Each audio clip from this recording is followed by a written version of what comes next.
Chapter 23, Crowning Glory. The Tower of London rose majestically from the early morning fog on the banks of the River Thames. Elliot, Virgo, Zeus and Pegasus popped back to the exact spot in the sky from which the wishing pearl had snatched Zeus and flew down to where the other Olympians were hiding by the Beauchamp Tower, one of the smaller towers that lined the main courtyard. "Where did you go?" said an annoyed Aphrodite. "We had to climb over the wall. I nearly gave myself a hernia getting fatso over." "I'm all muscle," whispered Athene. "Why are the children here?" "We had a train to catch," said Zeus, winking at Elliot. "But look, Livy, Hypnos is onto us. What's the score?" "The Crown's about to leave Jewel House," whispered Hermes. "This is our last chance before it gets to Buckingham Palace, not even joking." "This is magnificent," said Virgo, looking around the historic grounds of the fortress. "What was it for?" "Chopping people's heads off," said Elliot. "Ugh, mortals are barbaric," said Virgo. "Our punishments are civilised. Fines, imprisonment, your organs feasted upon by an immortal eagle." "Shh!" chided Athene. They all peered out from their hiding place again. 3 armoured trucks stood outside the Jewel House, surrounded by heavily armoured soldiers. "How big is this crown?" asked Virgo, looking at the 3 huge vehicles. "Only one will carry the crown," said Athene. "The other 2 are decoys. We need to swap the crown before it's loaded into the truck." Nearby, 4 beefeaters were leaning on their pikes, enjoying a quiet cup of coffee. One very tall man, one very short man, one rather distinguished man, and one rather scruffy lady. "Right, children, you go and find Hephaestus outside and wait for us there," ordered Athene, to an outcry from the youngsters. "No arguments. Places, everyone. Aphrodite, you create a distraction. Daddy, you and I will tackle the soldiers. Hermes, disguise yourself as a guard and swap the crowns." Elliot and Virgo reluctantly climbed aboard Pegasus and strapped the invisibility helmet onto Elliot's head, shimmering them out of sight. They were about to take off over the wall when a raven swooped down and landed on Athene's shoulder.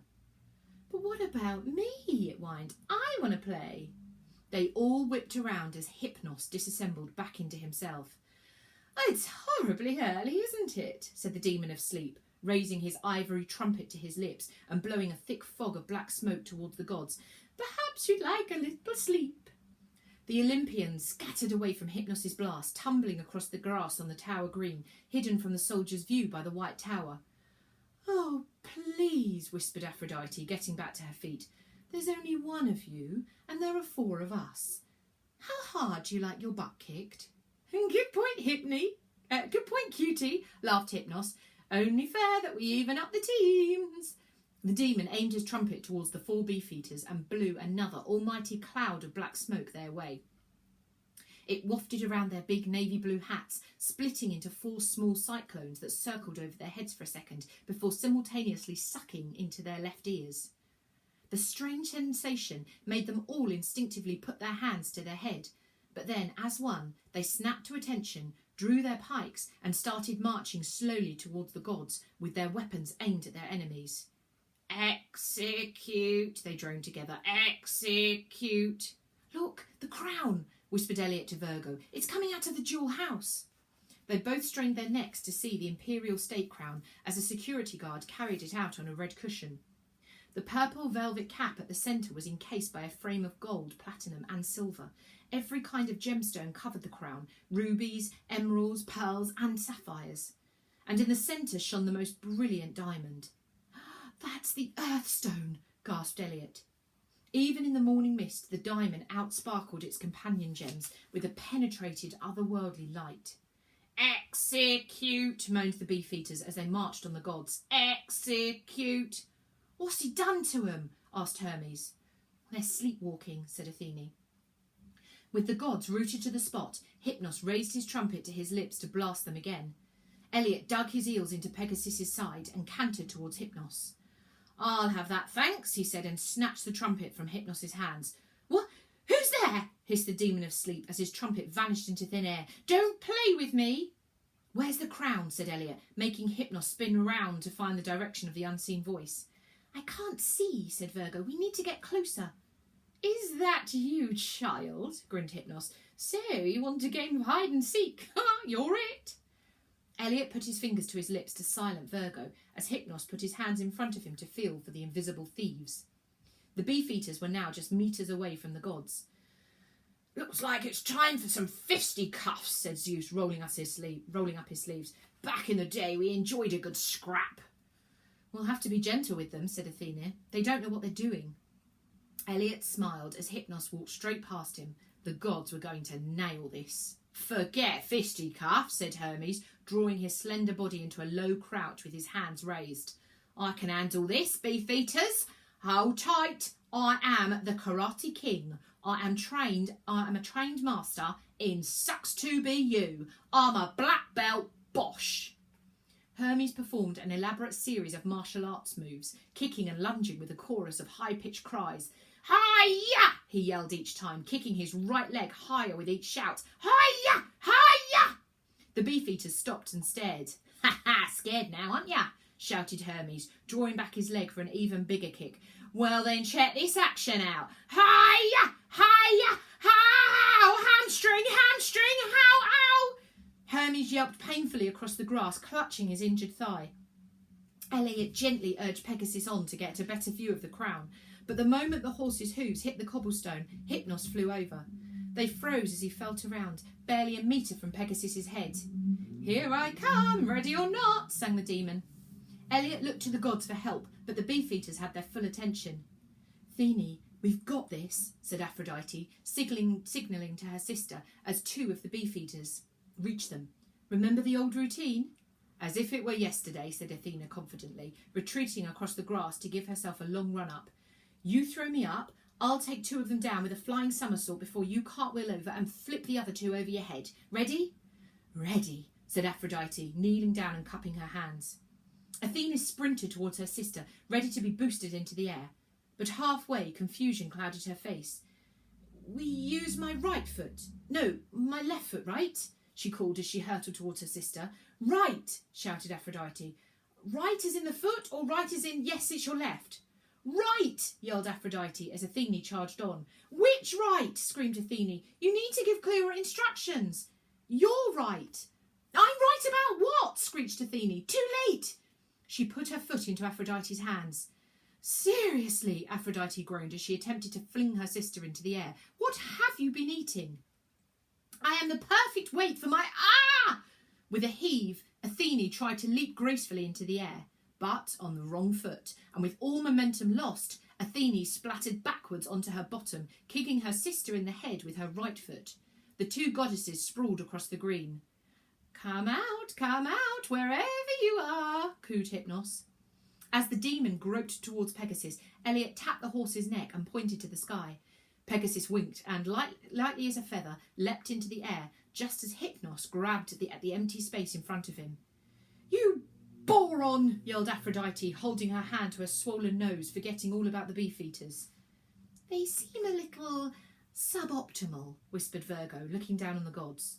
"They suck," groaned Elliot, as the imperial state crown started its solemn procession towards the trucks, "and they need to hurry up." The female Beefeater marched towards Zeus.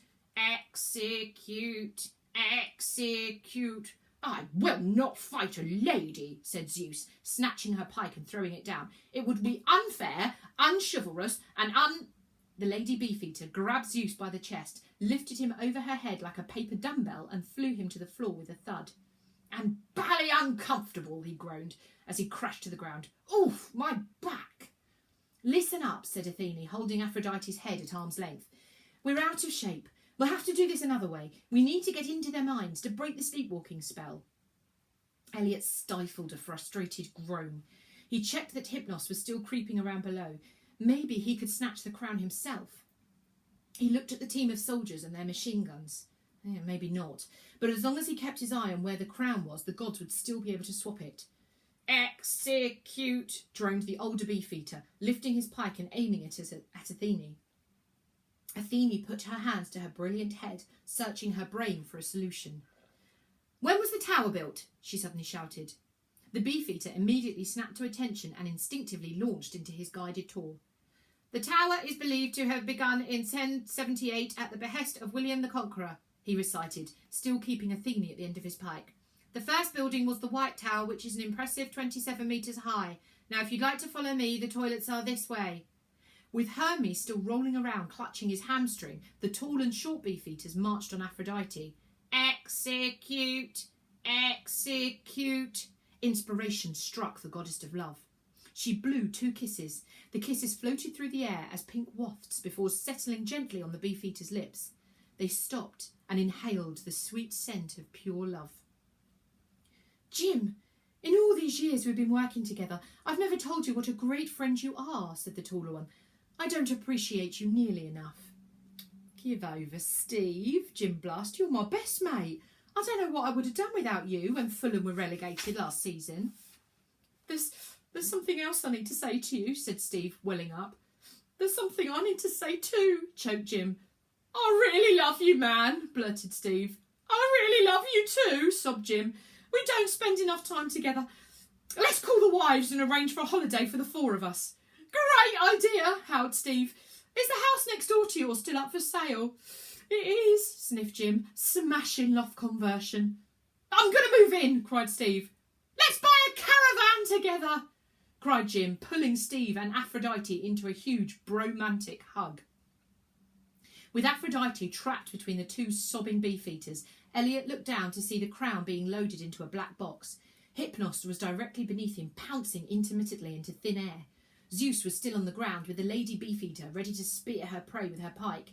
Execute! Stop! Cried Zeus, holding his hand at the end of her weapon. In the name of love! She halted as Zeus stared longingly into her eyes. Speak to me, my darling, drawled Zeus. Tell me what name the angels gave you when they crafted you from the starlight. The Beefeater's pike quivered. Janet, she whimpered. Janet, sang Zeus, searching desperately for lyrical inspiration. Janet, you have a bum like a planet. What? Snapped Janet, returning her pike to Zeus's throat. Janet, if you love me, skewer me now, Zeus exclaimed, pushing the pike away gently with his palm. I have already been struck by Cupid's arrow. Another wound can't hurt me. As Zeus's words fought Hypnos' spell, Janet lowered her pike. Do you like cats? She asked shakily. Like them, roared Zeus. Only one thing pains me more than the thought of a kitty without a warm lap. Do you know what I fear, Janet? Do you know what agony tears my soul apart? Do you know what one torture I cannot bear? Musical theatre? Janet ventured. My life without you, boomed Zeus, sitting bolt upright and clutching his lower spine. Tell me you feel it. Tell me you sense this connection between us. Tell me how many cats you have. 16, shrieked Janet, flinging off her Beefeater hat to reveal an astonishing case of hat hair. Come here, handsome. Zeus gasped as Janet lunged and bent him backwards for a spectacular snog. Ugh, gross, heaved Elliot. That large saliva exchange cannot be hygienic, whispered Virgo with her head cocked. Elliot turned away to see the crown being loaded into the middle of the 3 trucks. Gotcha, he said aloud. And I've got you, screeched Hypnos, suddenly appearing in front of them in mid-air and grabbing them. The shock made Elliot drop the trumpet, which became visible again the moment it left his hands. Hypnos swooped and caught his trumpet, bringing it straight to his mouth and sending a great black blast towards Pegasus. The flying horse elegantly swerved in the air, missing the smoke. Hypnos tried again, but he was still unable to see his invisible enemy. Pegasus dodged the blast again. Well played, said Hypnos as the rumble of engines started up below. But I'll get you in the next round. I'm due at another game. Hypnos disassembled back into the Raven and flew over the high tower walls. No, cried Elliot, the crown's leaving. Elliot and Virgo watched in horror as the 3 trucks rumbled slowly across the cobblestones and out of the tower in a row. Which truck is it in? Said Virgo. It's the middle one, said Elliot. Which one's the middle one? Said Virgo. I don't know, shouted Elliot as the 3 identical lorries rolled down the hill. Quick, said Virgo, let's get the others. They looked around the green to where Hermes was yelping like a wounded kitten. Athene was being marched into the gift shop with a pike at her back. Aphrodite was jammed between Steve, Jim and a caravan catalogue. And Zeus was in a headlock looking at cat selfies. No time, said Elliot, grabbing Hermes' bag and jumping back on Pegasus. We've got to get to Buckingham Palace before Hypnos. Pegasus, take us to the Queen.